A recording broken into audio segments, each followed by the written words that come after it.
Okay, and we're live. Perfect. Um, Welcome everyone. Thank you, Baku, for taking the time out of your day to come on. You're welcome. Thank you for having me. Yeah, my pleasure. As I was saying off stream there, I saw some of your pieces on the timeline, and this one certainly caught my eye. And you also mentioned that it was a fairly big diversion from your older style. What is it about this kind of collection that you've put up um, that drew you to it? Where did the idea from it come from? It's kind of a funny story. One day I was cooking jalapeno pepper and I burned my hand with Mm. the jalapeno, Mm-hmm. and I put my hand in milk, and I found that was pretty. So I used this idea for those pieces. It's yeah, I think we can find idea everywhere, so I think it's a good example. um but yeah, this kind of style, I think there's a lot of negative space, a lot of place to think. So I'm really liking what I this direction of my art, this evolution. Interesting. So that's how it came about. That just by pure chance, something like that Yeah. happens and it catches your eye in a certain way, and you want to capture that. Yes, I think that's the beauty with art. You can draw inspiration with everything, and I wasn't set to really think about finding a new style, and it kind of fell on me right there. Wow, that's awesome. That's pretty cool how that worked out. Um, are you is this just the only collection that you're thinking of doing with this idea, or do you want to like explore some other shapes and figures in that style? I want to explore more of this idea. I love the simplicity of skin and whiteness and the void of the white. Maybe some tissue like scarf, satin scarf. But I love the skin and whiteness of it. So I will let um, my inspiration go where it led me to. Silk, silk. Yeah, I want to maybe use more silk objects, silk scarf, maybe to create some good contrast to it. But I am I'm really liking this, like I said, the skin and the whiteness of it all. I see. And I saw and earlier, like as you were these words you were working on it, it was done digitally, I'm guessing. Yes, on Procreate. Okay. And is that your typical medium? Do you find that that's like kind of the easiest to play with? I'd imagine just with all the options and you can redo everything. Ah, yes. At first I did oil painting. That's how I learned art. And you need to wait the piece to dry. It's a long endeavor. Procreate it's easier. It takes less time. So I like doing that digitally. I I see. really fell in love with it. Procreate. Yeah, and all the different brushes that you can switch through, no need for prep or anything like that. You can choose any texture you want. I'm pretty sure you can import your own textures too, right? Yes, but to be honest, I use mostly art brush or art no airbrush. Mhm. I could do a bit more, but I'm always using the same. I see. Okay. Um and do you think that this is a medium that you'd like to explore more in terms of digital paint? Because I remember scrolling through your work and some of the earlier Mm. videos that you had, especially on your Instagram, it seemed like very manual and having to use like a hair dryer to swirl around the paint, like in some of these pieces here. I'm not sure I understand the question. You want me to You Well, want to do you think you would go? stick with the medium, like the one that you're working with right now? I try to merge the two of it, but with the epoxy and the abstract art, it's not good for health. So I don't want to do it anymore. It created some breathing problem, and not on me, but I read a lot online, and it's pretty toxic. So I wanted to use something that was more healthy. Oh wow, I didn't realize that it was actually toxic because I've seen you wear like the breathing masks and whatnot, but I figured that's just the same way as like spray paint artists and graffiti artists do sometimes. I think it's worse because I had to put my hand into it and touch it, and I had pretty bad rashes with that. So it's glue that built in your lung. Even though I had some mask and everything, after a while I started to feel like a bit dizzy after like I was like feeling in my head some lightness, and I was scared. So I that's why the mainly that I just concentrate on um figurative style now. Abstract, no, it's I don't think I will ever go back to the abstract art that I did. Interesting. I mean, they do say art is pain, right? Yes, but it's too much pain.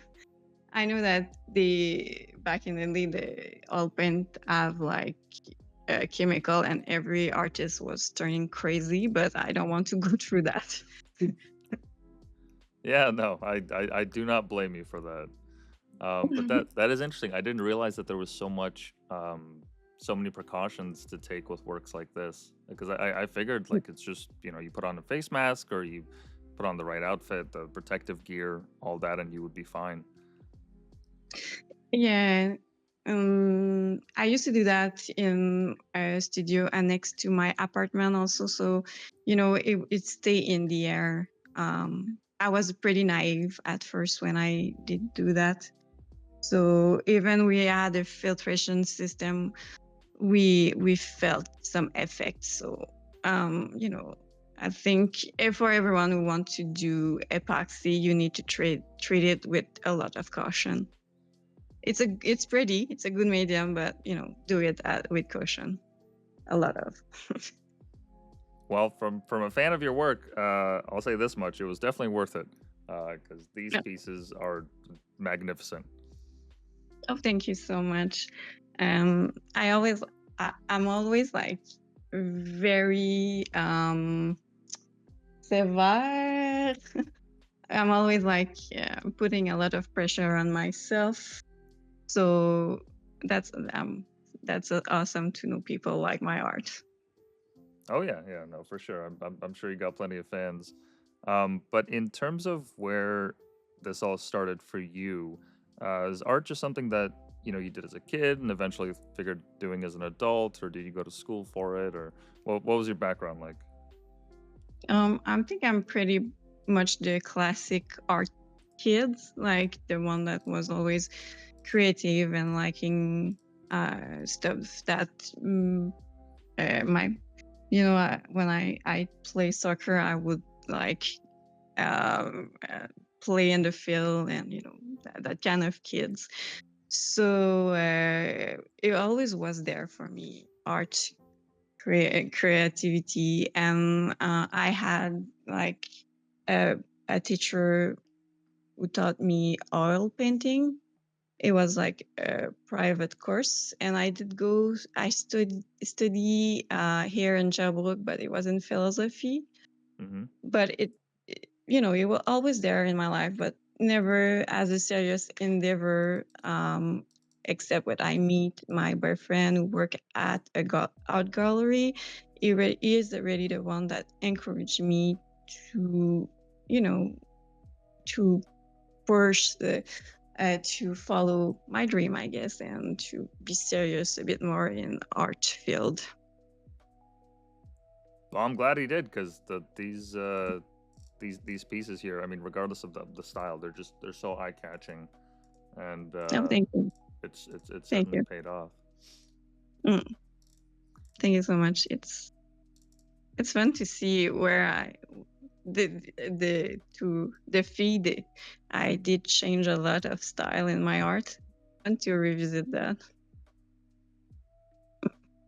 Yeah, and I guess yeah, That was this piece right here, I was gonna say it basically tells the story of all your abstract painting. yes, that was like I did merge abstract and figurative, but yeah, that's Wow. yes. Um, Now taking that leap from being an artist to kind of in your own personal time, and then wanting to put it in a more not formal but um, sustainable way for your life. I'm guessing that must have been terrifying as hell because, well, I would assume that you would have had to like quit your job and put a lot of stuff aside and just focus on this for the meantime. Well, it's always a stressful endeavor, but I'm still having a working on marketing agency. It's my own, so I do that and I do art, visual art. I am not doing the artistic gig fully, but someday. Ah, I see. I do mostly artistic stuff like logo creation, and so it still is a creative endeavor. Any logos that I might know about? No, I don't think it's for like a little company that are in Sherbrooke. But I did work with, I don't know if you know him, Felix Auger Aliasim is like a tennis player from Quebec. Sorry, how do you spell Um, his name? so Felix, I think it's right. I can. The screen is so small. Let me zoom in. Okay. Auger is Hey U G A. It's I think no. It's a Hey like AUGER. Okay, and it's the first one that pop in your feed. It's him. So you did some logo work for him? No, him. I did like a campaign. It was like an animation for presenting his logo. So Mm. I did draw him. I don't know how to describe that, but I did an animation to present his logo. Yeah, that's it. Oh wow, That's the one. there it is. It's just, I think, a screenshot of it, but yeah, he wanted to collab with the more use kind of our abstract stuff with this campaign. The full video is on Instagram on our Oh, feed. that's pretty cool. It looks like he used was it like that Apple style of animation where you draw over the silhouette of the person? Yes, it's like roboscopy. Yes, rotoscope. Yeah, that was the word I was looking for. So we did that. Yes, the style that he wanted, like more Apple stuff. Oh, that's pretty cool. That's awesome. Must be a trip to see your stuff in like a commercial or an ad like that. Oh yes, but I drew him like 400 times, so I was I was very a lot of work, but that was fun to see at the end of it. All it came together.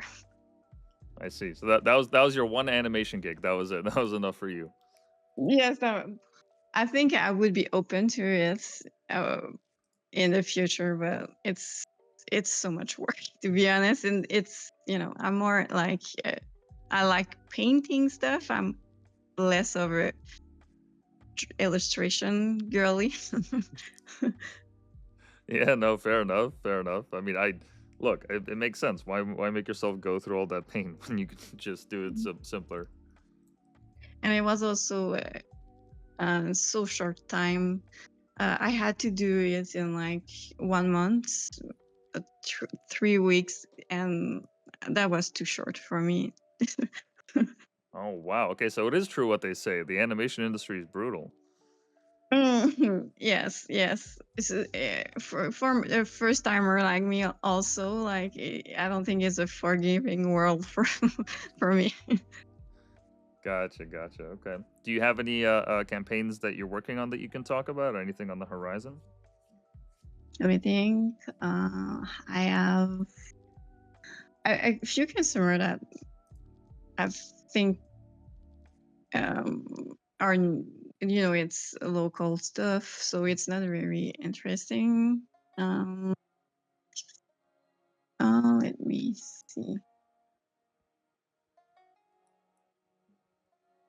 I did a logo for a studio, recording studio, that was called Studio Meow, which is a pretty fun name. And I had to draw some cat logo, so I was pretty amazing. But you know, it's just, yeah, I don't. It's pretty new. I don't know if you're gonna find him. Yeah, probably not. No, but it was fun. Okay. Well, that's good that that you've been able to find that match between Mhm. having like a day job and then also your own passion, so you can kind of fuel that cycle in in every single endeavor that you do. Yes, to be honest, I was a artist full time for a like a year, and I Mm-hmm. was too stressed. It's stressful, and I don't want never want art to feel like it's something that is a job. It's a job, but I don't want to feel like it's a job. I want to still find like passion at the end of the day to do this, because I think it is pretty sacred for me to work on art. Yeah, no, that's fair enough. That's great that you've been able to find that combination. Um, Mhm.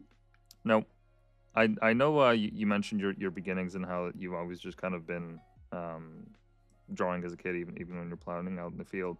But what do you think it is that drives you to that? Because I find that, at least in some aspects of the art world, like if you look at performance art, a lot of the people, when they talk about personal interviews, they mention that they have like a desire to be loved, like any person does, but for them it's just on the extreme.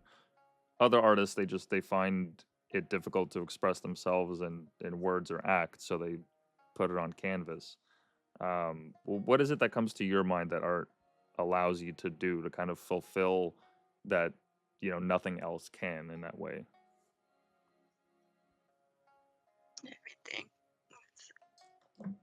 So, to be honest with you, I love learning, and art is like, I have so much learning with art. On the technical aspect, it's what it's what's driving me. Uh, I want to do more. I want to learn technique. I want to always surpass myself. I don't think it's expression per se. It's more like something I'm geeky. um, I'm learning also about myself through that process.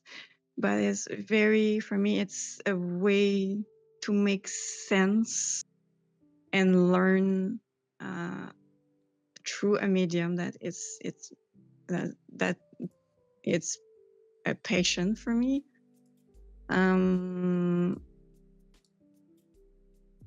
so yeah, I don't know if I'm not on. I'm pretty shy and reserved, so I'm not driven by people love me. I just want to uh, hide uh, you know, not in front, but on the Hmm. back of my arm. Yeah, no, I But understand that. mhm, I don't. Yeah, I don't. So most of my art, um, I think the void speak more. The one with the white background Hmm. are speaking to me more than what I used to do. Um, but yeah, I just want to have fun and learn and surpass myself mainly.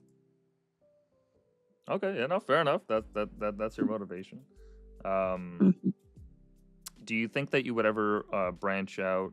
Because you say you mentioned about pushing yourself constantly. Do you think you would ever branch out in different medium other than visual? Do you think that you would ever try? I don't know, whether it's music or anything physical, like sculpture work or anything like that. Sculpt- Sculpture, I would do. Music, I love it, but I wouldn't go. I'm not good at it. But I wrote a lot. I wrote, and I did go in university to learn writing. I think philosophy is a good way to learn writing. So it's the two medium that I like the most: visual and writing. Yeah, no, fair enough. I mean, if there's ever going to be a degree that has a lot of writing, it's taking English or French or even yeah, even philosophy. Philosophy, yeah, yes, yes, it was French philosophy, but um, yeah, and also cooking, maybe it's another medium. Yeah, no, it is technically an art. You are making something. I think, yeah. Fair enough. Yeah. What can you tell me about these collections of portraits that you started with here? I'm sure it's not your oldest work, but um, from this kind of time in your art career, if I can call it that. I think I was a bit, you know, without knowing it, trying to find my style artistically, because so I always love to do portrait, to do woman mainly portrait. So that was a thought process beyond it, and it felt like a nice transition uh, to abstract art that I did. I did try to merge the two of it, and it evolved with my uh, white background. Hmm. Um, On that note, is it true what they say that that hands are like the worst to to draw? Because I just hear artists complaining about that all the time. mm, um, I love doing ants, so I may be the exception. It's it's a lot of time. I do the portrait and I do the air, and then comes the end, and it's a long time. I love it, but yeah, it's not the easiest. Um, yeah, but it's fun. It's fun to do it. Yeah, and so this piece, was it still digital medium or you were working with paints at that time? I don't think I have any painting, oil painting stuff in Instagram. It was before I did abstract. So yeah, it's digital. It was like the first few I did with Procreate. Oh, gotcha. Okay. Okay, I see. Mm. And so I'm guessing it was part of a series where you also did this piece? Yes, yes, it is. Like the flashy color with the the woman portrait. Gotcha, gotcha. Okay. Um, let me just see here. Was this also one that you did, or is this just? Oh, I see. It's a collab. Yes, it's a collab. I did to I used to do a lot of collab with my abstract stuff, so it was with Ulib. I see. I see. Okay. This is quite a piece. I love Hmm. how it's kind of it's not clear that like this is a TV or anything because that's what it looked like just from the icon and the gear that this guy's wearing. It looks Mhm. like a policeman of sorts. I don't know. Just there's all this contrast that's playing in your eyes. Yes, Ulib is great. He's a great artist. He mainly did the it's his style. I just did the abstract stuff. Oh, okay, I see. It's a recurring character for him. Yeah, yeah, it's on use Blender, but it's I think its universe is pretty incredible. Fantastic. Well, thank you for the recommendation because we're definitely going to add that to our list. I'm really liking his like that liminal style, like where you exist in a space that you don't quite feel comfortable because you're not sure what's wrong. I don't know. It's something about the space that kind of draws me to that. Yes, it speaks for itself. It's like post-apocalyptic, and he is also from Canada. Oh, right on. More Canadian artists. That's great because I've really only been interviewing people from America, so I'm glad to have a little home representation. Yes. Outstanding. Okay, and so you was this also in the same LA gallery where you just showed your new pieces there? Yes, it was at Suburbs Gallery, the gallery that I do the cur- curation. Sorry, Mm-hmm. that's my gallery. Oh, okay, gotcha. They're also they're Montreal. All right. And how did you what was the process like for you to actually get into a gallery show? Was it just somebody noticed your stuff on Instagram, or do you naturally just make connections in the art world, or But for this one, it's my gallery, so it was pretty easy. oh, sorry, when you said Mike, okay, I thought you meant like it was your that's just the one that you're a regular at. I didn't realize that it's your like you actually own it. I own the branding, and I do the curation with my boyfriend. But Oh, I see. My mistake.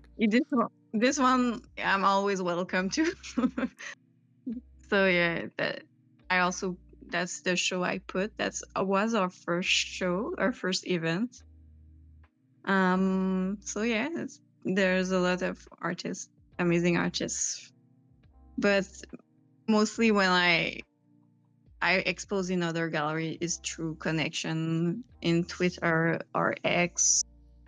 Open, open. Yes, I answered open calls, or it's connection and open call, I guess. Okay, I see. Yeah, because I don't know what that process looks like, but yeah, I bet having your own gallery kind of solves that problem. Yes, I'm trying to put myself not always in the center of it, but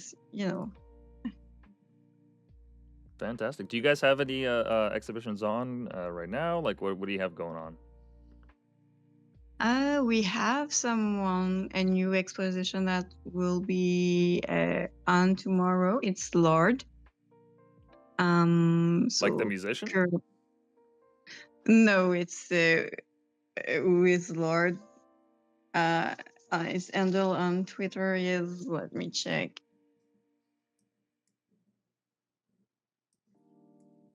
But it's Lord Neutron.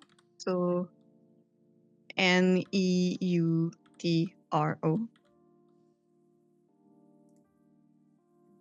That's him. Okay. Another Quebecer, I'm guessing. No, it's from where? Let me check on Brazil. Oh, wild. This is some really funky stuff. Yes, that's amazing. Yeah, I love that it reminds me of that like I think I don't know if it's infrared, um, but that frequency of light that you can get special cameras for, it kind of looks like you're just seeing the world through that view. That's yes, I think so too. It's pretty much on. Yes. Okay, this is Okay. great. You're recommending a lot of great artists for me. This is this is fantastic. Great. Wow. Okay. So he's got his exhibition, and I see he's also selling them with for crypto. Is that also through your gallery? Yes, it's for this one. No, but is selling on foundation. But through the gallery, we're selling a piece with him. It's gonna be on tomorrow. Oh, okay, gotcha, gotcha. And do you guys work with the crypto world at all? Because I've been noticing more and more artists putting their stuff on platforms like Foundation and such. Yes, I do. I do. I'm working in the NFT space. I think most of artists on Twitter do. Well, on my community, firstly, but yeah, I do love the NFT space. Okay, I have to look up how much one Ethereum is to USD because I'm so far away from the stuff I don't even realize. Wow. Okay. Interesting. Yeah, that's. Don't look at this right now. No, it's okay. A couple months, it'll all be back up. Let's hope. Let's hope. Yes, it's there's this risk of Ethereum, and it's not always fun, Mm, but it's part of the game. okay. And in terms of your buyers for NFTs, because I know that there's like an economic aspect to it where people can simply just trade them, sell them, whatever, buy from a brand that's not as popular now and is then going to be popular later. You're kind of investing on that. Um, But what do you find your clients use these NFTs for typically? Because I know that Meta, they wanted to set up like a world where you could actually have your paintings in your virtual house or whatever those that they wanted to do. Um, but what do you find that space is actually like for the buyers of this kind of stuff? Well, from my experience, because the space change a lot, and it's what I find is artists collector collect art through the blockchain. It's collecting art. Mm-hmm. The same as someone who will buy it like physical. I know it's strange, but it's still the clientele that are interacting with my art or other artists in the space. It's not like a PFP or something that I want to have value in the future. Maybe some of them do it, but NFT right now is not what it used to be when I first begun. It lesser value, so there's like just people are there to collect art, and it's like an easy way to reach out the collector. You don't have to go through the process of the gallery, a middleman. You can have like an intimate connection with your collector. So that's mainly the interest in NFT space Mm-hmm. for Interesting. artists, I would say. Interesting. Yeah, because I do remember when they popped off, like that's really all that the news covered. But I mean, that's the news is going to be the news. They just want to target whatever's most popular, and that is pretty sensational that people were buying pictures of monkeys for like millions of dollars. Um, but Yeah, but they that's were really not. cool that you guys have a They more were. like collector focus now. Yeah, they were not wrong, but no, it's the bubble is burst and people there's less money to make, so we kind of clean a bit of the the greed of it all. But it's Mm, there more nuance to that space. This and there are difference between collectible and art in this space. But yeah, it's I think the media through the lens that they expose it, it's more like a black thing. But I think NFT is more on the gray thing of there's good and bad. yeah, as with everything, of course, I'd imagine. Yeah. So, now when you guys sell these pieces, when somebody buys them as an NFT, what kind of rights do they own? Like, can they represent the work, or sorry, reproduce the work, or like print it out, or is it just like as it exists on the blockchain? It's no. When if you were to buy a art piece like in real time, you cannot really necessarily reproduce the piece. You can own it through the blockchain, but the intellectual property is still in the hand of the artist. It's like you're owning an art, and the blockchain is like the a certificate of authenticity. Mm, It's certificate of authenticity. I see. I see. Okay. And why did you guys choose Ethereum? Is that just the more popular one for art? Because I feel like I've been hearing more about Solana these days. Yeah. Yeah, I could. I don't know. I mean, I could do Solana, but I'm pretty much in Ethereum. A bit. You know, I started with Ethereum, so I don't want to change it. It's pretty much that. When I started, Solana didn't exist, and I believe in the tech of Ethereum. Also, I think it's the second biggest from Bitcoin, so Mm-hmm. it's a bit more stable, even though it's not perfectly stable. I see. Okay. That's interesting because there's a lot of independent galleries in my area, but I've yet to see one, at least that I know of, that actually sells digital art in this way. Do you find that there's more and more galleries kind of adopting this process in Montreal, at least? There is a mine and also a one owned by Fuck Render. I don't know if you know him. Can't say I'm familiar. Uh, the name of the gallery is Full Gallery, and so I think there's two. I don't know if they will have more. I know a Super Chief is a big one that used to be in New York. Now I think it's in LA. And also there's one in OX Society is also another one in Montreal. So three in Montreal. Mm-hmm. I don't know if it's gonna be a trend, but artists that have interest in digital art are pretty. I think are artists or people that are in the space maybe will invest a bit more in those kind of gallery.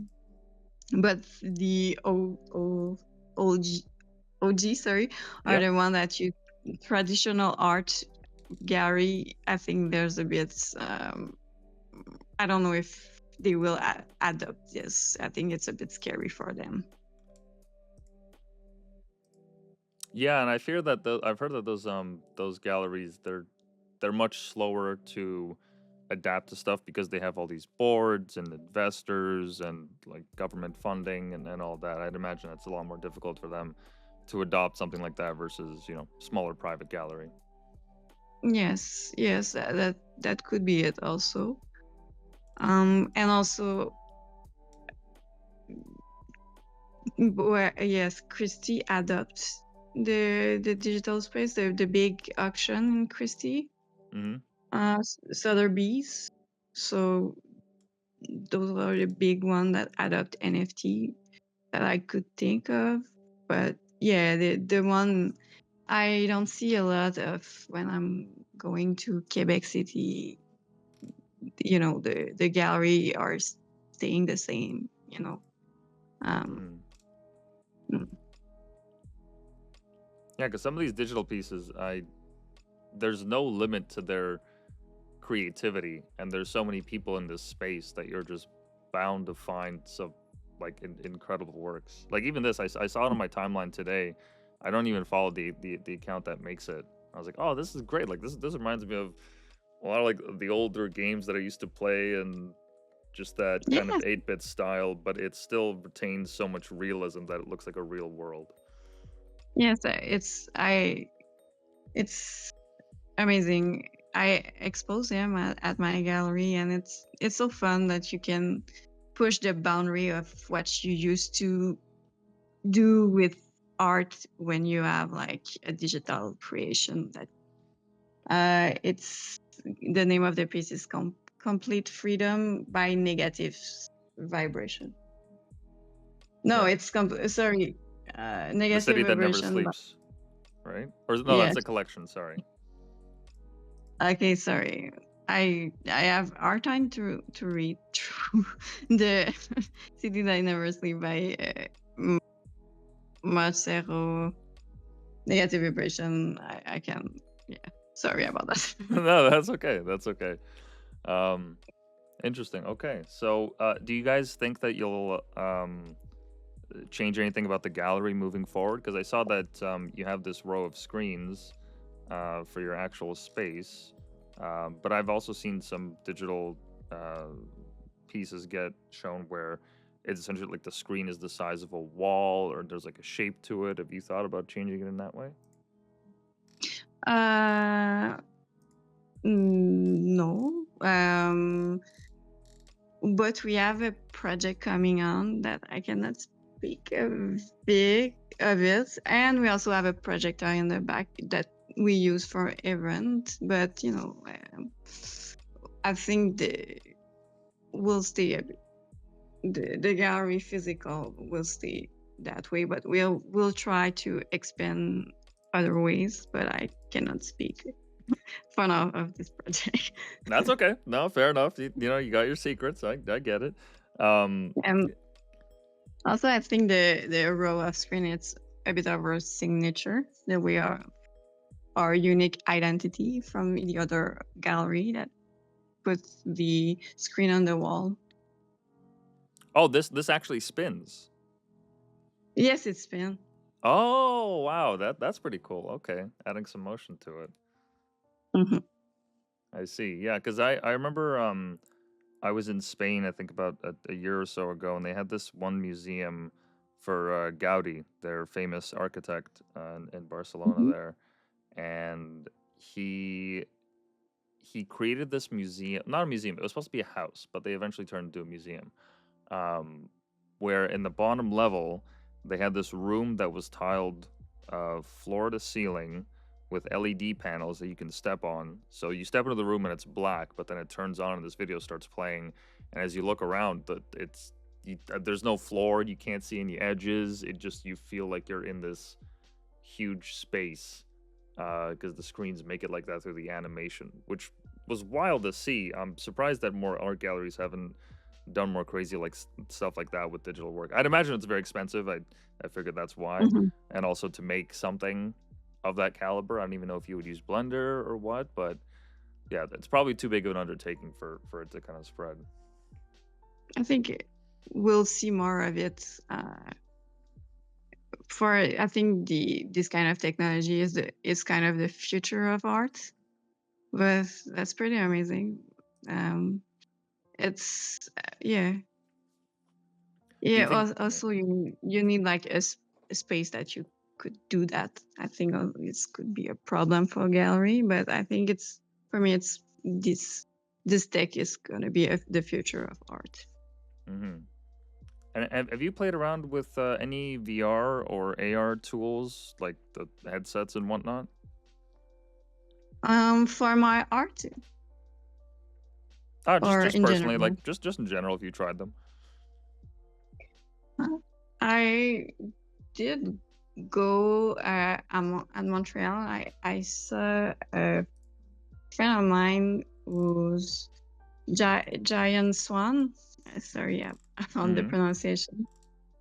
Who do VR, sorry, Yeah. art. And that was pretty amazing. So that's about it. I don't use that kind of technology on a day-to-day basis, but that's pretty an experience that was pretty interesting to live through. Do you, It worked with grime now. oh wow, he works with Grimes. Mm-hmm. Okay, interesting. Yeah, I see her a lot on Twitter these days. Mm-hmm. Okay. Do you think that you would ever try making any art in that space? Because you mentioned earlier how you want to like push boundaries, and I feel like there's not, at least there's not many artists that I know of that have made like a video of them making something in VR. I've just seen like commercials and whatnot, but nobody really like making anything with the tech just yet. Yes, beside Giant Swan, um, yeah, I don't know. To be honest, I love the painting style of it all. But yeah, if you want, you can check for the idea of doing VR painting Giant Swan if you like. Is it on your profile But or no, on his profile, but it's not an obligation. okay? Um, but I don't. Yes, I don't know. I think maybe someday. I want to push myself technically. It's like I want to create more realism and stuff. But I'm always open to try new stuff.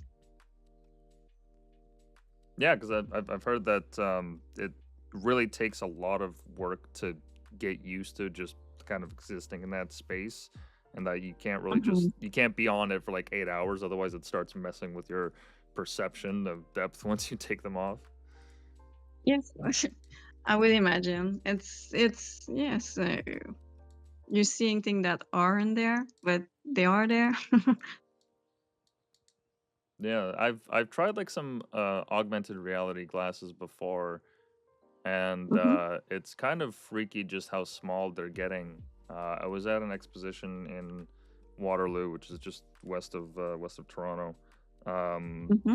and this student who he was an intern, and he had access to this tech because he was helping them build an app for it, and something that would have usually cost like $20,000 even like 5 years ago, and you wouldn't just be giving it out to students that are interns. He just had this in his backpack, pulled it out, showed it to me. It was next level. I could not have imagined something like this when I was a kid. Like I grew up on like the Microsoft like Windows 98 using Paint, Math Circus, dial-up internet. I never thought that something like this could be possible.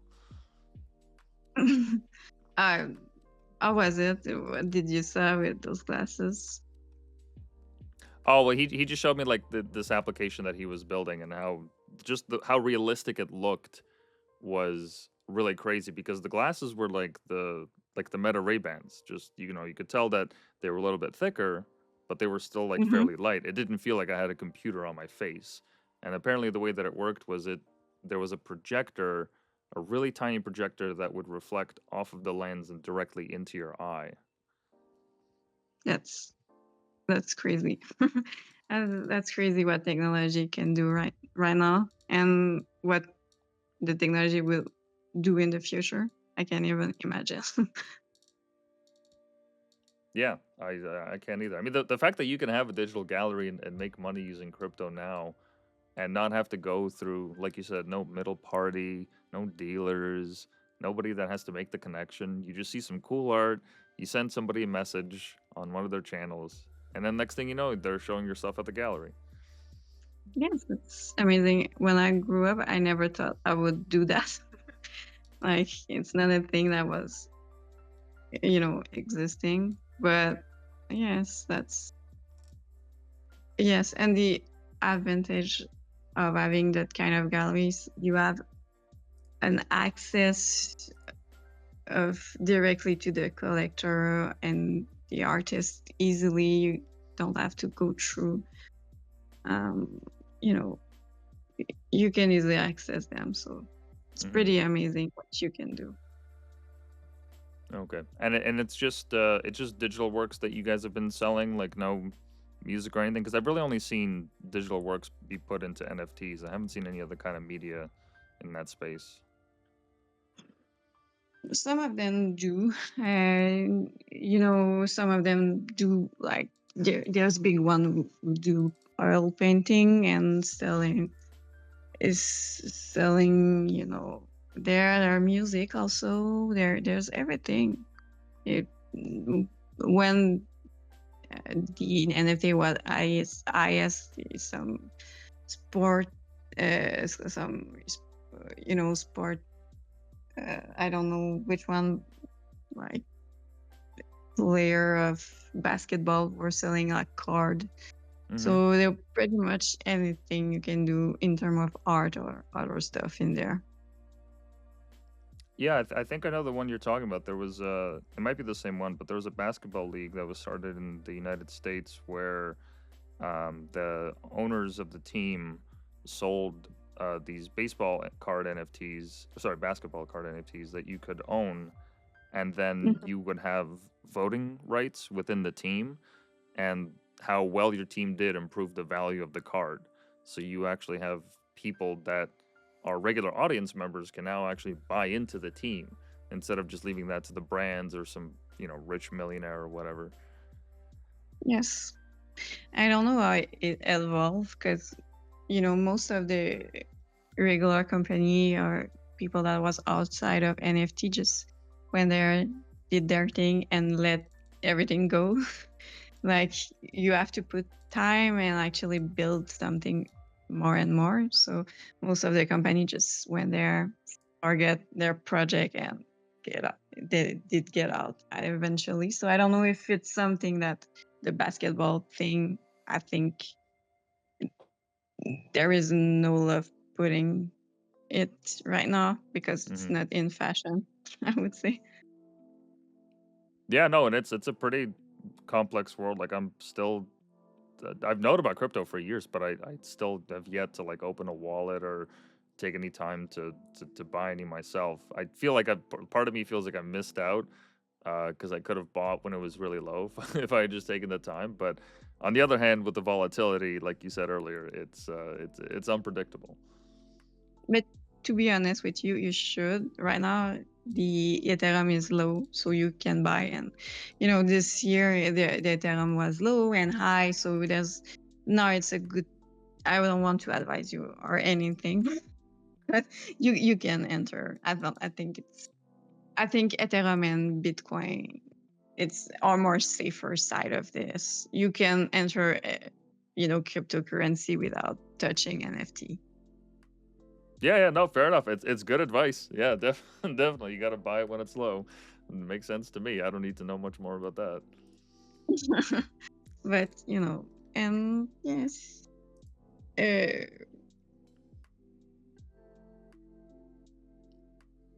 Oh, this is interesting. This is an exposition that you did for a friend. yes, for Ishika, it was a exposition that we did help to. It was a complicated endeavor, like the cube thing. We had to kind of put it together for working, for it to work on the cube. That was in London, if I'm not mistaken. Uh, no, it was in Lisbon. Sorry, Yeah, and NFC NFC Summit. Lisbon. Yeah, In Lisbon. Sorry about that. that's okay. That's okay. So was this all another like just an exhibition that they have every year just for NFT art or? Yes, they have it since like NFT exists a bit, and they have it like every year. They're like NFT LA that is there every year, like New York. There's this kind of summit everywhere in the world I see. since Okay. to 2022. Sorry. That's pretty cool. Wow, I didn't. I mean, I've heard of like conferences where people go to network and whatnot, but I didn't think that there would be uh, conferences specifically geared towards artists. Oh, I've seen this guy's work before. Yes.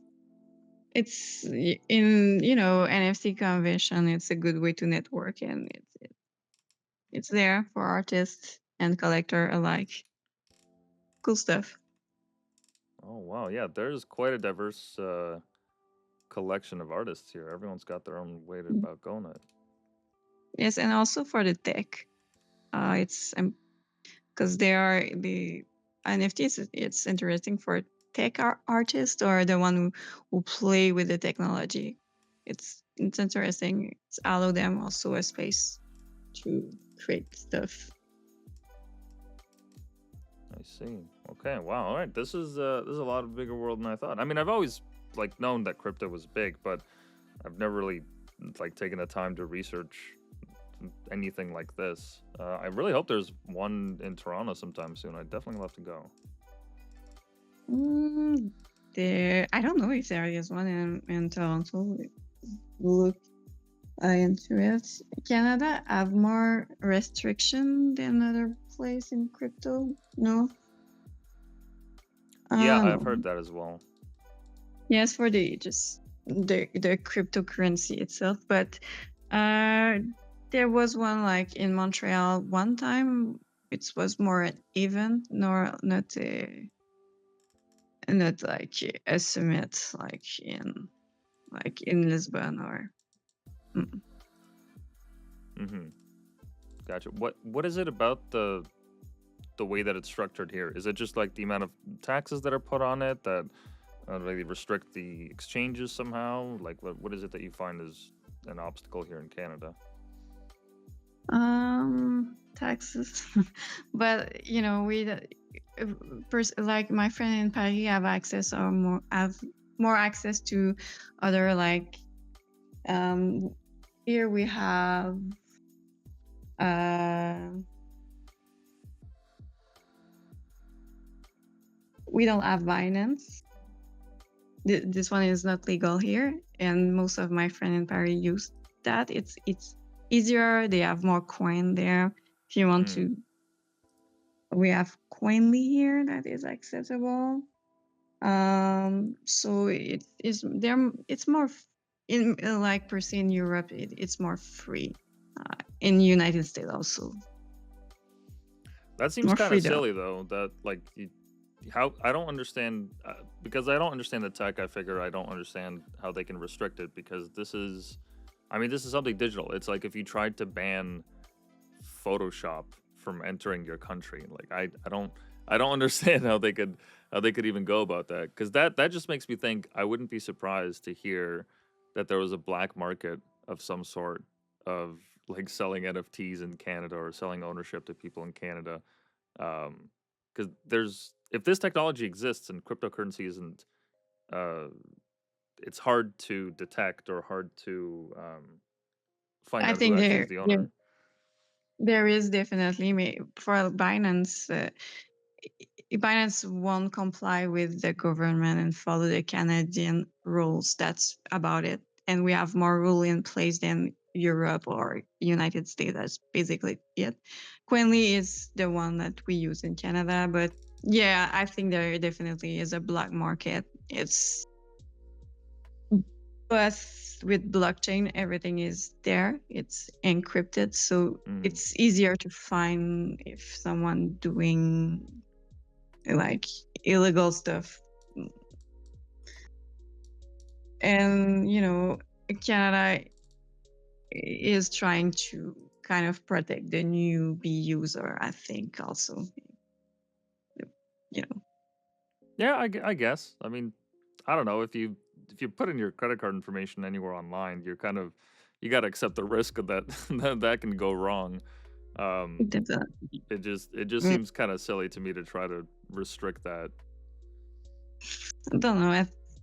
Yeah, I am on your side, but I think they're trying to do something good, I think. But yeah, that would be nice if we had more freedom and less tax on our cryptocurrency. Yes, I agree. Less taxes would certainly be great because the last people that you need to take money from are artists. Okay, like they Mm, there's a yeah, reputation for the starving artist already for a reason. There's no need to take any more money. that would be nice if yeah, yeah. Please. But they're coming for everyone. I guess, yeah. That's just the way it is in Canada. Mhm. That's cool. That's awesome. That you guys still operate in that space despite that. Because some of the people that I've met in the crypto space in Canada, they basically tell me the same story that you have. Is that there's Mm. a philosophy behind it that they believe in, and they're going to push forward regardless because eventually Canada will have to modernize. Right now, it's hard, yes, but the groundwork has to be done at some point or another, and there is still a lot of opportunity in the space, so it doesn't deter people entirely from going into it. Mm. They're still good into it, so yeah, I think yeah, government will have to adapt. Oh, you guys showed off Minotaur Man. I love his work. Oh, I love it too. It's is such a great artist. Oh, that's wicked. Yeah, I didn't know that he sold his work with you guys. Yeah, I He, just I stumbled upon his pieces on the timeline, and they're just so I don't even know how to put it. It's like I'm reading like a fairy tale. Yes, that's the universe are pretty amazing. Is doing uh digital, and some are digital, some are oil Hmm. stuff, oil painting. Sorry. So it's pretty amazing what you can achieve. That is wicked. Wow. Yeah, never thought I'd see a stuff in your gallery, but there it is. Do you Yeah. guys get a lot of submissions? I'm guessing your inbox is just swamped with people like trying to show off their stuff. Because I'd imagine in this world, there's because of how accessible it is, there's just millions and millions and millions of people interacting. Millions, no, but there's a lot of DM.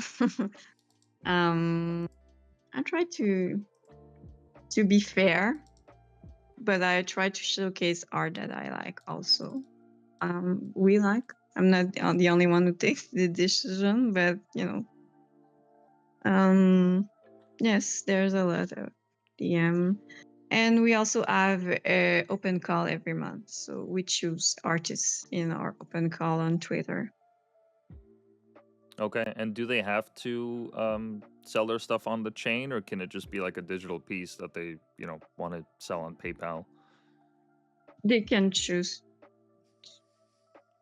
They can choose to not selling with us, just expose or sell one with us, but our sell are all on the chain. We don't go through PayPal. If they want to sell it through PayPal, they do it for themselves. But if you're not an NFT artist, you have your place in the gallery. You just have to exist in the digital realm of things. Okay, no, fair enough, fair enough. Good to keep in mind. If I'm ever hit with any inspiration and I think it's good enough, I might send it your way. That would be amazing. I would like you do art. I used to. I'm kind of doing part time with this, part time with a day job.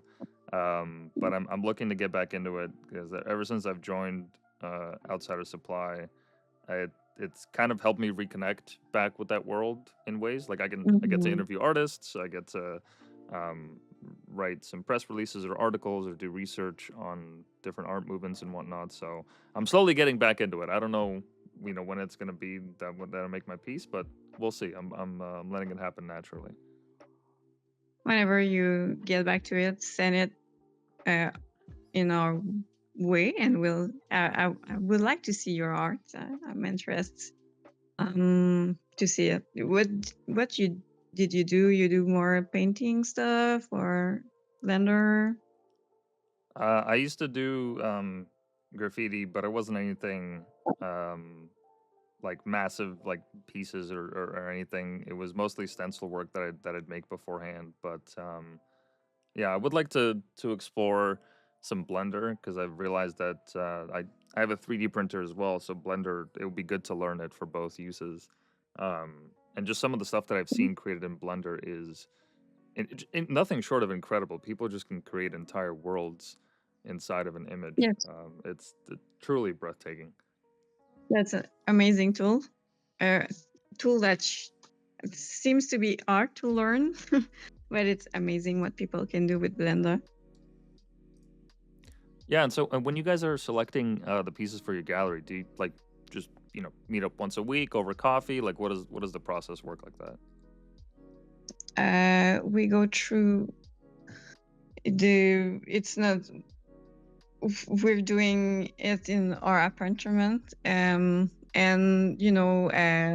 we just sit in front of the computer and we go through the submission. That easy, and we're choosing one by one. We're choosing the one that resonate with us, but we make sure to see everyone who did register to our open call. Okay, so it's just like a feeling, how everyone just feels about it. There's no there's nothing else kind of beyond that. You just the way that the piece hits you immediately. For me, it's like I love I tend to love artists that are technical, I love this color scheme also, Um, but yeah, so the art that I find pretty, and you know, that's how I base my choice. I don't know if it's bad, but I want to give the change to everyone. But it's important to me to showcase talents that you know raw talents for people. Mm-hmm. No, I get it. No, I only ask because I would figure that large galleries with the kind of boards that they have and the amount of money that they have to make, there's a real process behind it. Like they plan these things months in advance and they have to change the venue in a lot of ways. So that process to pick what goes in and what goes out is a lot more, not necessarily intensive, but more time consuming. Um, I'm sure they have more box to checks than us. We are two, and we're doing it mainly for passion. So we do it for artists, but for the way we love art.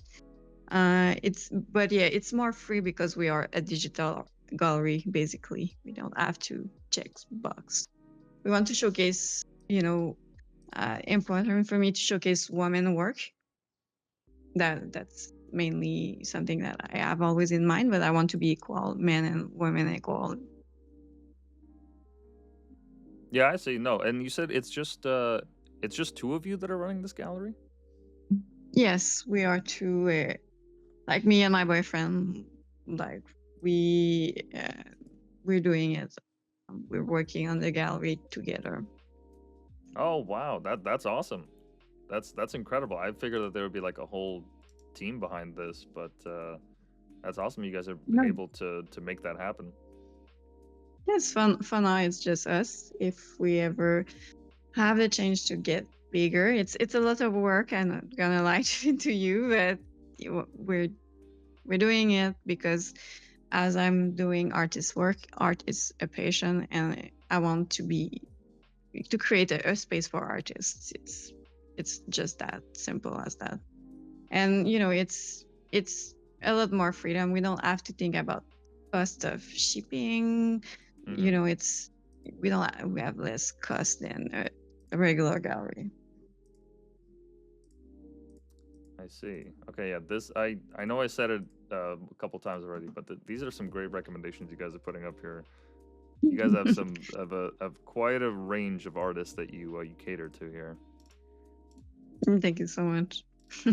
We're trying to showcase everything.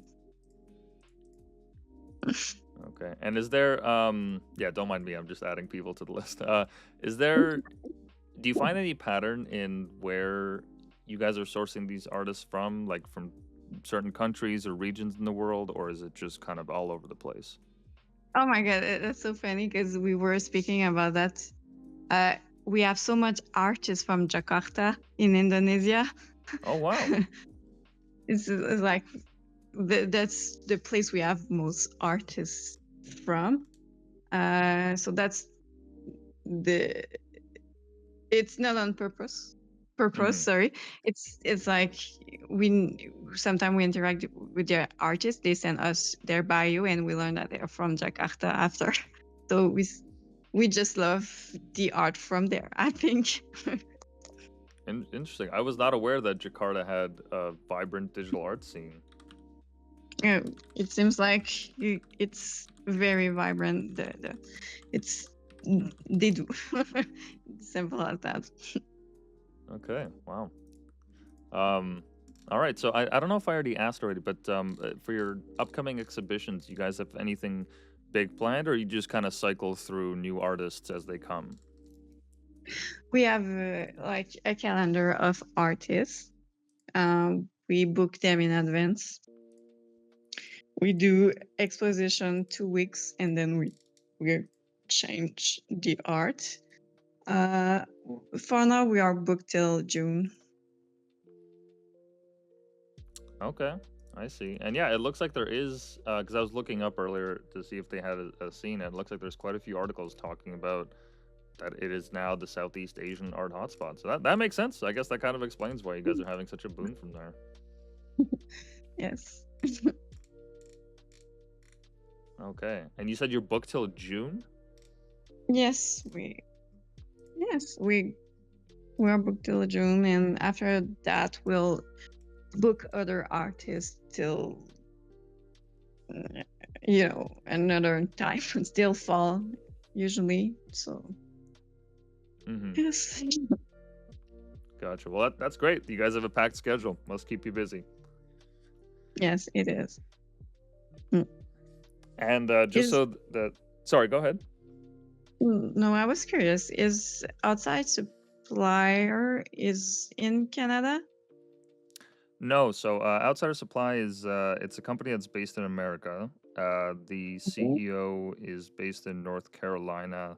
I believe the co-owner also lives there, and the rest of the team is kind of scattered across the world because we hire people from everywhere. But yeah, I'm located in Canada. The way that I was kind of the way that I found this company was I was just writing some stuff on a blog and tweeting some things from a project that I'm working on. And the CEO was just like, "Hey, why don't you come aboard? I like the kind of stuff that you write." And now it's gone to where we're interviewing artists, and we have it's a clothing based business, so we release clothing lines with original art on it. Let me see That's here. pretty cool. Hmm.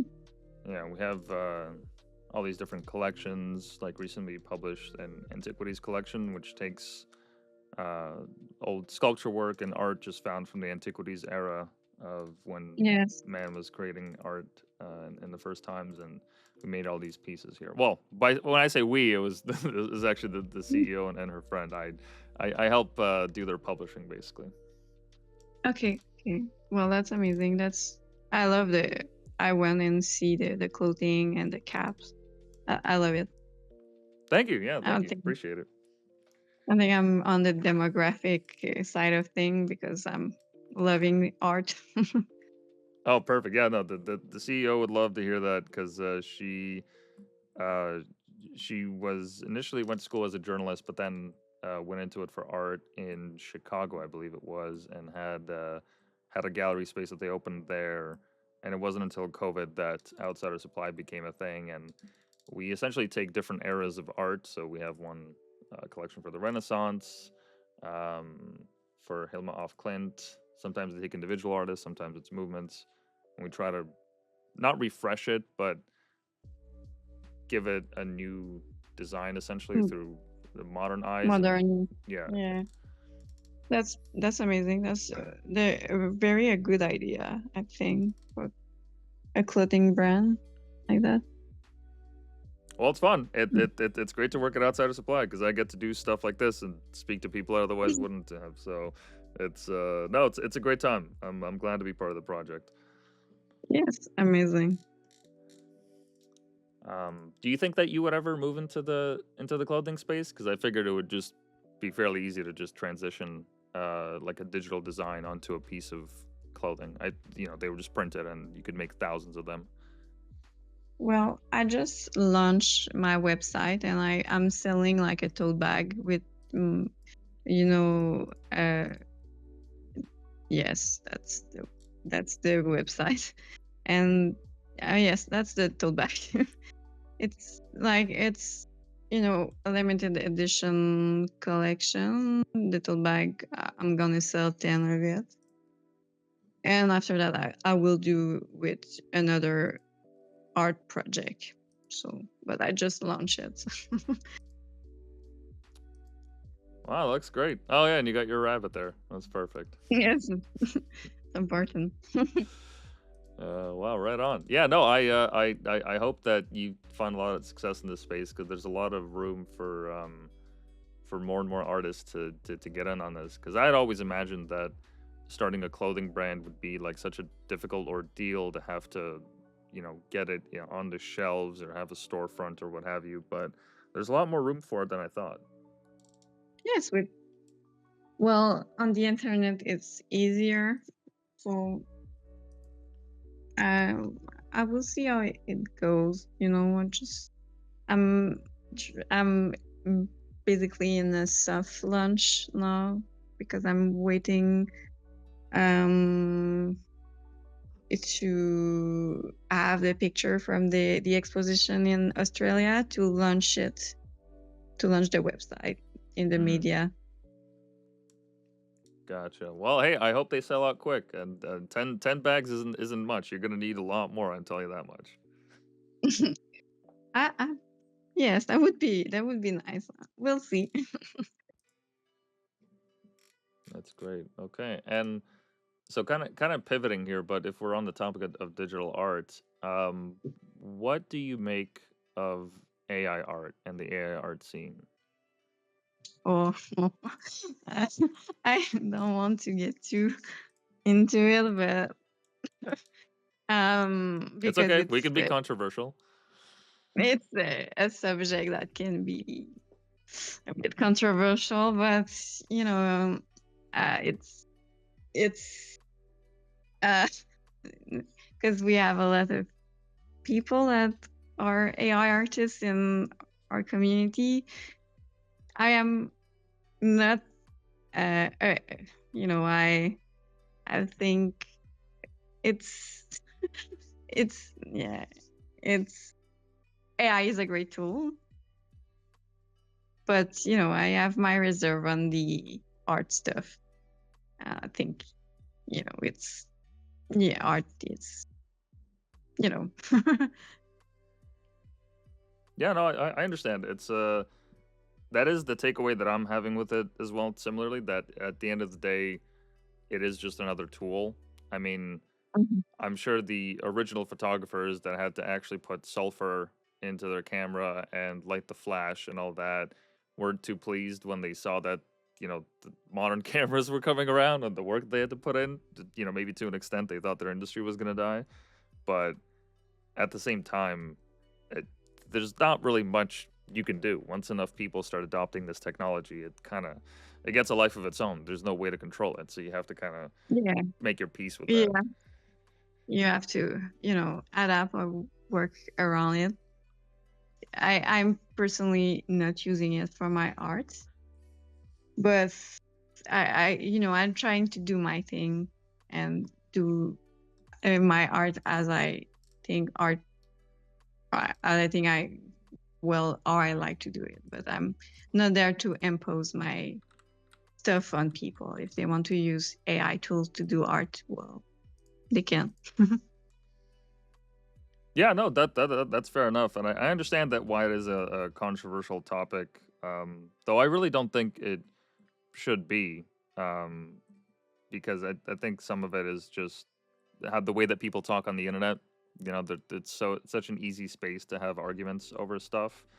Um, Mm, when in yes. reality, like if I try to explain to my mom right now how to use like an AI tool, she wouldn't care. It's not Hmm. really relevant in her life, and most people don't really care all that much about it. It's a lot of noise on the internet, it seems like. But um I was just gonna make this point. There's this one artist that I follow, Mac Bakuartiste. You might have seen his pieces out on the web. He's an AI artist.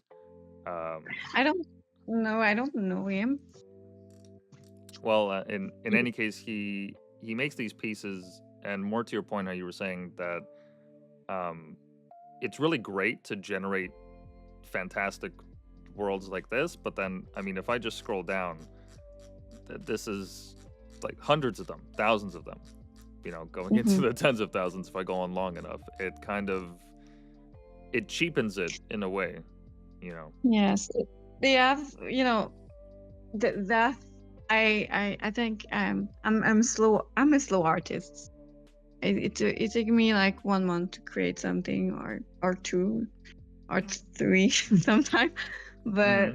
I cannot compete compete with AI artists in terms of content. So I think I'm not in the same com it feel at all. I cannot create that much content than they do.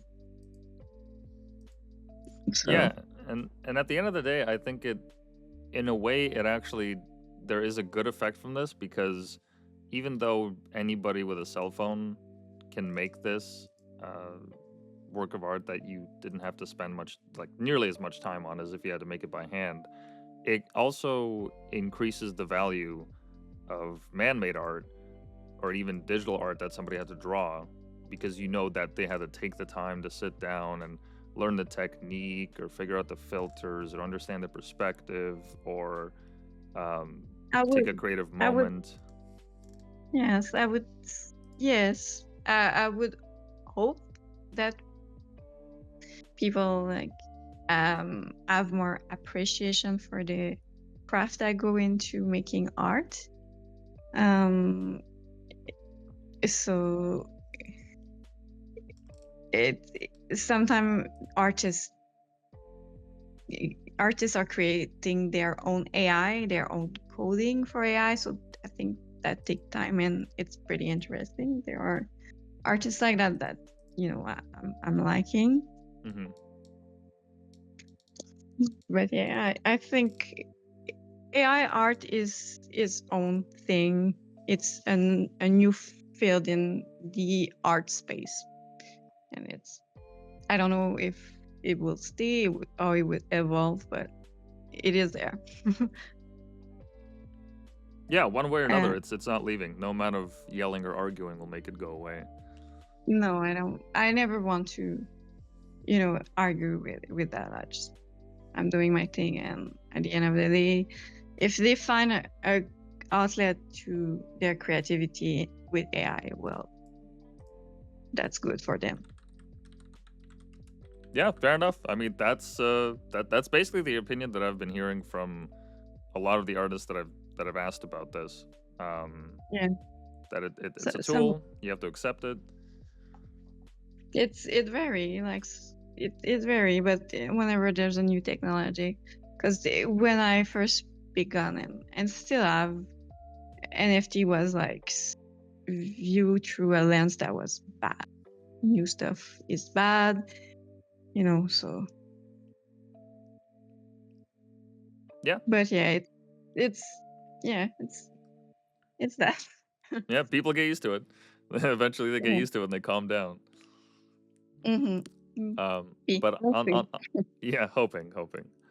Um, but on the topic of automated art, not sure if you know about the studio, but there's a company that's based in New York, and they have found a way to automate the creation of not necessarily high detailed sculptures, but sculptures that are even made in like a classical form, like something like this, where they just take like I don't think it's a CNC machine, but whatever robot arm they have, they create the design initially. I don't know if they use Blender or what, but they're able to make pieces like this. And part of me thinks like, yes, it is unfortunate um, that we don't have people that are doing this manually as much anymore. But at the same time, like that takes decades and decades and decades worth of time and effort, and there's not as much value on creating public statues or work like this that's manual.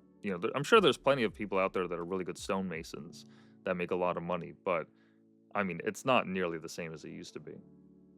Yes. Yes. Um. Yes, it's not the same technique quality at all. It's like they're it's someone on Blender who's doing that. I'm not sure I'm follow, or it's just automatically No, so they're doing it. what they do is they actually create the model themselves in whichever program, whether Okay. it's Blender, and then they program the robot to do this in kind of a similar way that a 3D printer does, and then they do some manual Oh, touch-ups to make it come together like you saw there.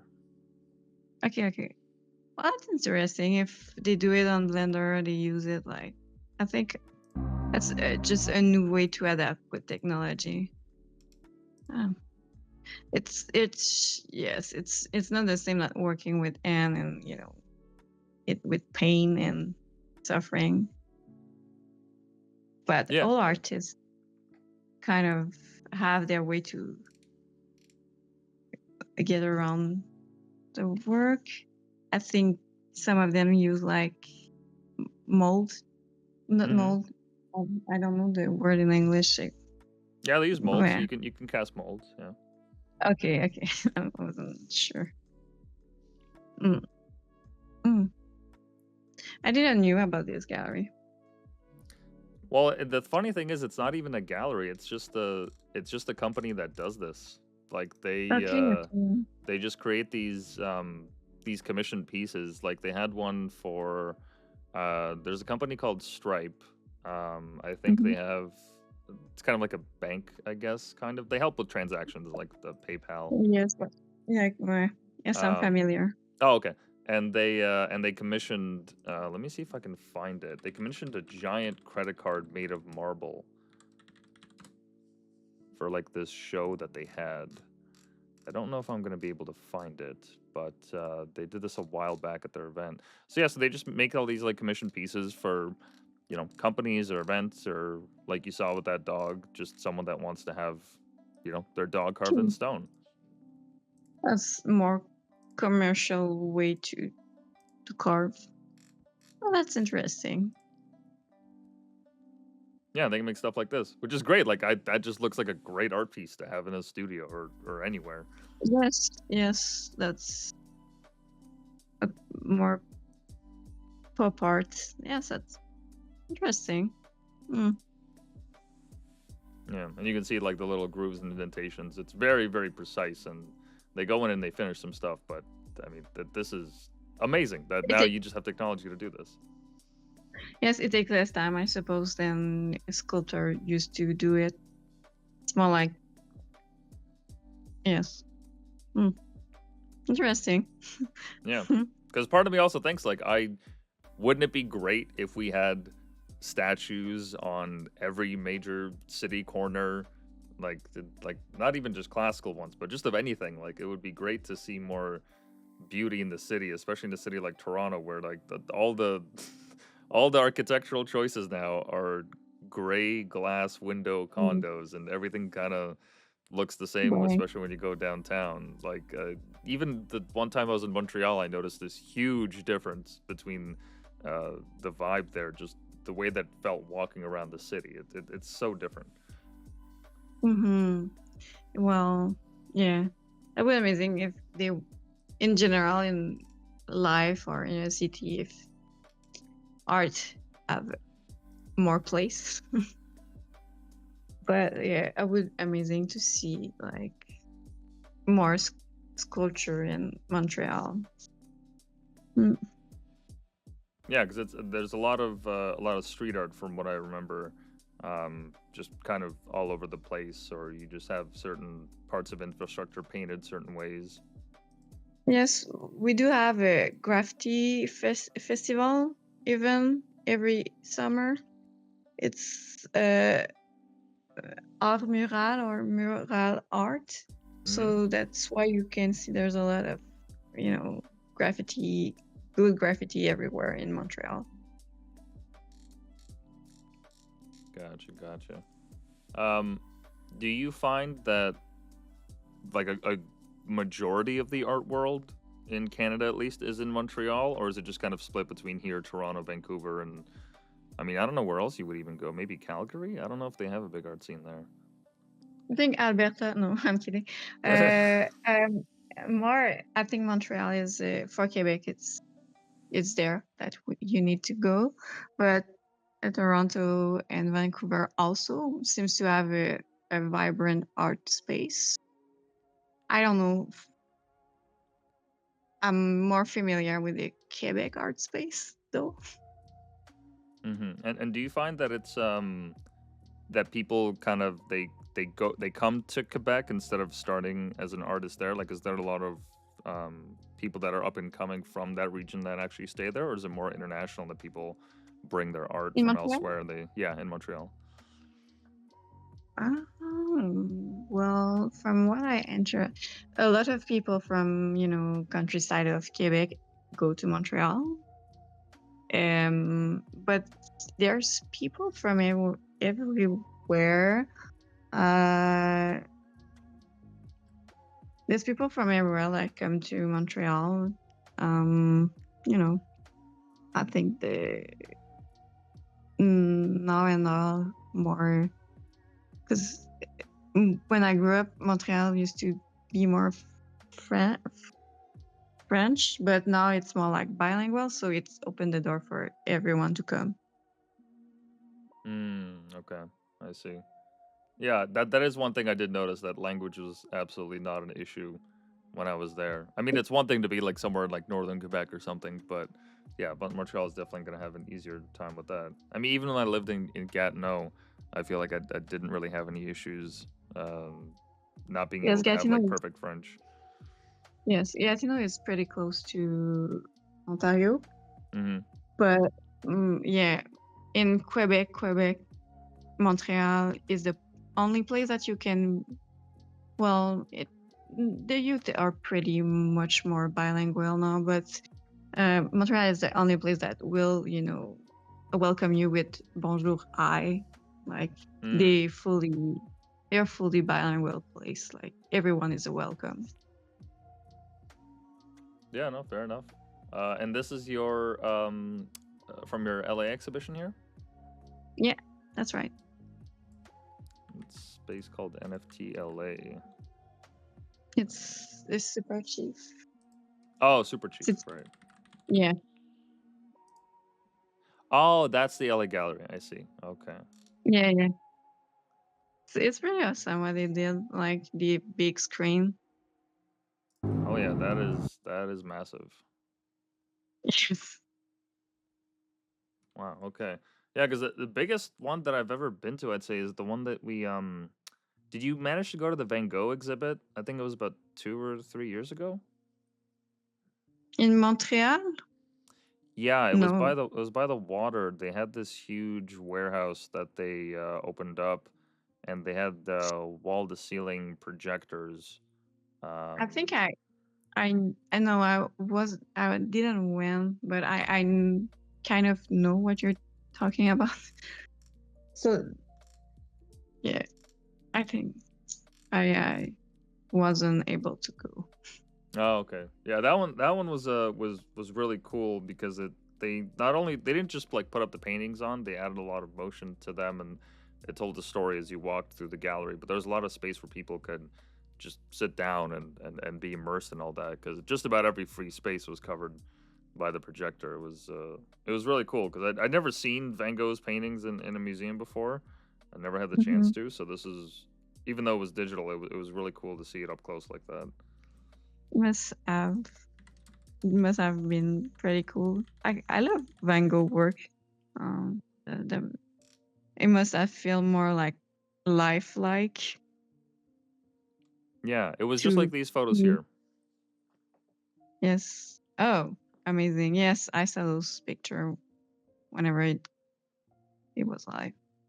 Amazing. Yeah. Yeah, just made me think of that. Would be cool if you Mm. guys could have a space like this one day. Maybe someday. Yes, that would be amazing. We'll see. Life always tend to surprise me, so maybe. Do you think that you would ever submit your work for any of the international art fairs? Like, like Lisbon, Well, there's the only one that I know of is in Miami. I think it's Art Basel, I Basel. believe. Oh. Well, yes. I think I would like to submit my art there someday. I think yes. I I don't know. It's the date of Basel. It's every year in the summer, I think, or maybe in this. Yes. Yeah, I think around that time. Miami's probably the Mhm. best time to go down there for then. I would like that. I did submit it like in the past, but not with my new stuff. Maybe it will work a bit more for them. Seems like people resonate more with what I do now than my abstract work. Or I see. Okay, and you said right now, so you have one that's present in Australia, one in LA, and where else? For now, I just have like in Australia and LA. Um, I have some other, coming on like Budapest and NYC. I exposed recently in Japan and South Korea. And let me think if I forgot something. Yes, that's that's all I can think right now. That's still quite a few. That's still quite a few, and that's great to But hear yeah, that you're getting so much exposure from that. that's amazing. Like the year start well for me, so let's hope it continue that way. Yeah, and I saw on your Instagram, I scrolled to like the oldest posts, and you first started doing this in 2019. So to go from then, like having a digital presence for your art like that, to now, so quickly, um, that that must be crazy. Because I mean, there's so many artists out there that never even do get recognized or like have much of an audience. And the fact that in today's world you're able to get so much exposure that way. That's amazing. Yes, I think I'm lucky. I did work. I did grind a lot to have exposure, and Mm-hmm. it's always a constant like battles. But I am lucky that people resonate with art. I think it would be like if I was doing something that people doesn't like, that would be sad. Yeah, no, it certainly would be. Yes, but yes, and I don't, you can. I think it was. I don't know. I wasn't there, but when before you have social media, I think it wasn't. It was harder to be an artist or to be exposed. But Yeah, no, probably. I mean, to get into an art gallery, even um, like I feel like that's also why the street art scene blew up in the way it did, is because there wasn't enough room for unconventional artists to have their space, so they just kind of took it to the streets. Like you saw the yes, Banksy is just an example, but there was a huge explosion of it. yes, there's a lot of artists that wanted to do something different and that take basically take their own their thing in their hand, and in the street that was a way to be recognized or exposed. Yeah, and on another note, throughout this time that you've been grinding, as you said, uh, what what kind of lessons have you learned? Like anything that you would want to redo again, or anything that if someone was starting out in this space that you would want them to know so that they don't make the same mistakes? Well, mistakes are part of the learning curve, so you got to do mistake to learn. I i don't know, I would say to the you have to be your content have to um to I well to I don't know. I would say you don't just, uh, to well, I wasn't like that into social media, so having a plan, a calendar, always have content, Mm. and the most important thing, if we are not speaking in terms of grinding on social media, is to keep practice at your art. Always, the main thing is your art, and keep. If you have to practice, it's how you get good. Yeah. Oh, I mean that's as And good advice as any. also, yes, and don't forget to have fun, because at the end of the day, you're doing it for that. For myself, at least, is for that reason. Yeah, it's much easier. It's much easier when you're having fun than when you have to force it. Hmm. Yes, yes, maybe lose yourself in art. Do you find that you go to a lot of galleries yourself, or most of the digital art that you're just exposed to digitally? Do you still mainly get it from like the online world? I try to go. I don't have much. I'm pretty busy, but mainly I encounter art online. If whenever I get the time, well, I visit museum or gallery, but it's online. It's the place that I view art the most. Hmm.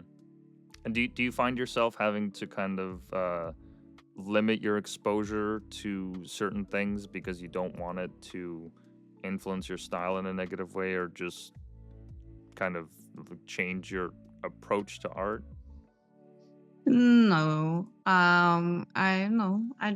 I find I think that seeing what others do is a way to get inspired. So I don't think it will ever affect me negatively seeing other one art. Um, and Yeah. I love seeing art in general. I think it's amazing. I love seeing what artists can do other than me, that come out of their brain, their brain. Sorry, and Hmm. also I love to see other artists succeed at it because it's art, so it's fun to see.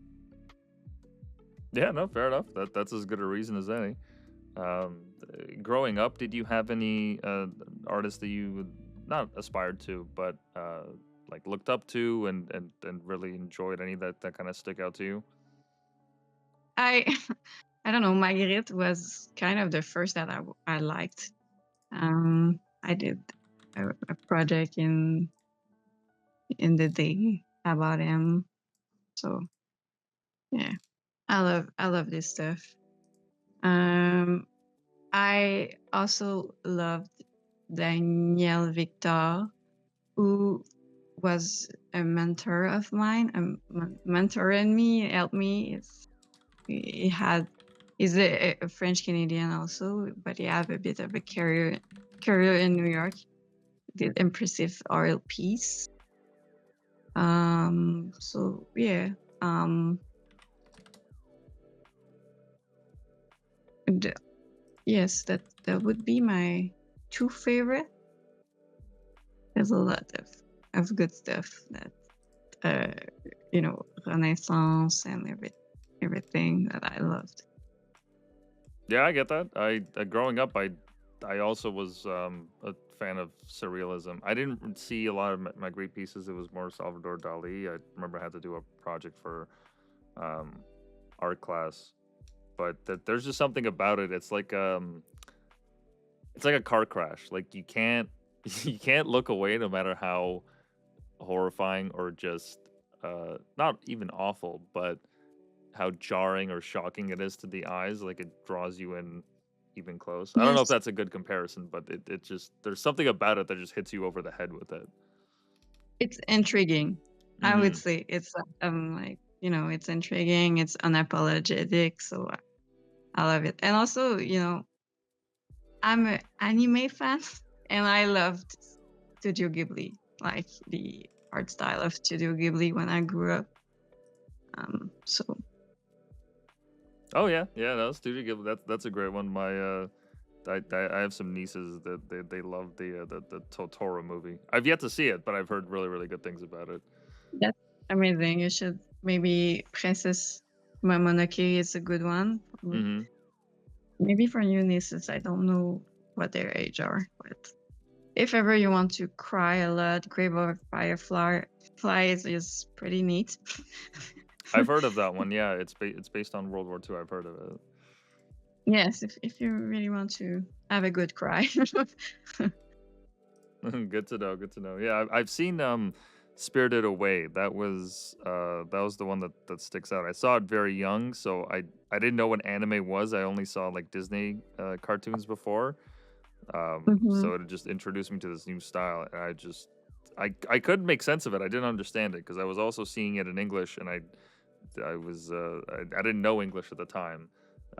So the whole experience is just very weird to me. But the art style is incredible. Yes, that's amazing. What is your first language? If I'm Russian. Oh, okay, okay, yeah. I think well, your English is amazing for real. I'm Oh, jealous. thanks. Yeah, I came to Canada very early, and I watched a lot of TV. So my accent kind of went away real quick. That's amazing. I did learn English like that also, but my accent is still there. Maybe someday. Nothing wrong with that. I mean, that's it's part of being Canadian. Everyone has a little piece of foreign in them. Something. Yeah. Yeah. But yeah, I would recommend you if ever you like you revisit Spirited Away. Yeah, yeah, no, but please do. I would definitely want to get into it because I have been watching a new anime called Lazarus that just came out, and it's actually made by the same people that made Cowboy Bebop. Do you know that one? Okay. Yes, Cowboy Bebop is a good one. Lazarus, I don't know. I will look into it for sure. Yeah, it just started. It's the same creators, Cowboy Bebop. They're doing it in the same kind of style, fight choreography and all that, music scene as well. It's Jazzy.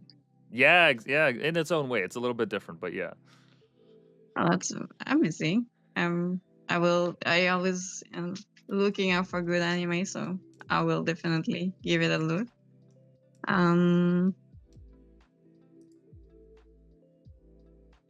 I'm sorry, it's getting late, and I need to wake up early tomorrow. I don't know if we could maybe stop it or Yeah, of course. Yeah, no problem. I mentioned it before we started. Anytime you gotta go is fine.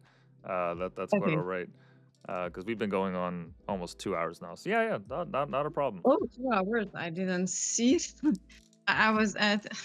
I was scared that I wouldn't be able to do like 30 minutes. So, okay, time go fast. Yeah, yeah, no, it's like I said at the beginning. It's just a free form conversation. So yeah, I appreciate you taking the time out of your very busy schedule to come on the show. It's great to hear about the gallery. Congratulations on your collection being featured in Australia and elsewhere. Hope you do get into an art fair soon someday. I would love to see your pieces out somewhere. Thank you so much. And thank you for having me. It's the first time that I do an interview in English, so it was like breaking the ice.